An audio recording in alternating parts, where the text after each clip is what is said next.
इस खबर के प्रायोजक है श्री श्याम ITI NCVT से मान्यता प्राप्त electrician fitter electronics wireman diploma उपलब्ध 100% प्लेसमेंट की सुविधा पूरे उत्तर प्रदेश में सबसे कम दामों में सुविधा उपलब्ध। एक बार सेवा का मौका अवश्य दे।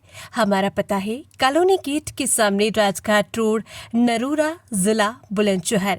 संपर्क सूत्र 95204 54767 90587 7293।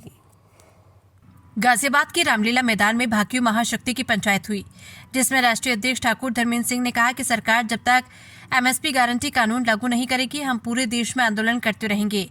राष्ट्रीय महामंत्री विधि प्रकोष्ठ एडवोकेट संजय कुमार ने कहा कि सरकार गोवंशों का गोबर 15 रुपए प्रति क्विंटल खरीदवा कर प्रत्येक ब्लॉक में 2-2 प्लॉट लगवाकर गरीब लोगों को संविदा पर रखते हुए जैविक खाद बनवाए। सरकार फिर उस जैविक खाद को किसानों को अनुदान पर दे, क्योंकि इससे गरीबों को रोजगार मिलेगा, गो हत्या बचेगी। खेती में जब जैविक खाद लगेगा, मिट्टी ताकतवर हो जाएगी और प्रत्येक फसल के अनाज से 80% बीमारी नष्ट हो जाएगी। और उस अनाज को जब हम खाएंगे तो हमारे अंदर से भी बीमारी दफा होगी और हमारी और आपकी आयु दोबारा से 20 वर्ष बढ़ जाएगी।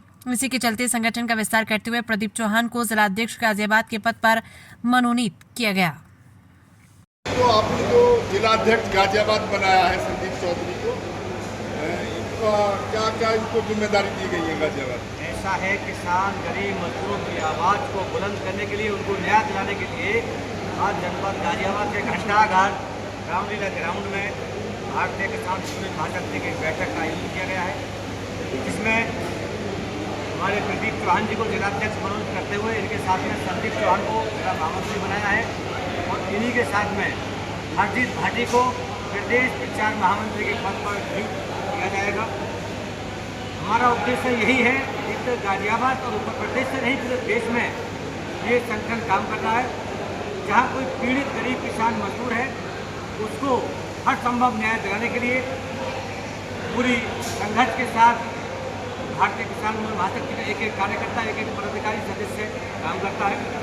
इसी उद्देश्य के साथ इन्होंने देश की सेवा की और एक इतना बड़ा जुनून इनके अंदर है। चौहान साहब के इन्होंने कहा करते थे हमने देश की सेवा की है, हम चाहते हैं कि किसानों की भी सेवा करें, क्योंकि देश में दो ही व्यक्ति ऐसे हैं, एक जवान जो देश की रक्षा करता है और एक किसान देश के लिए अन्न पैदा करता है। उन्होंने कहा देश की सेवा कर लिए, किसानों की सेवा करूँगा मैं। तो ऐसे बहादुर भाई के लिए मैं पूरी टीम की तरफ से बहुत बहुत बधाई, शुभकामनाएं देता हूँ।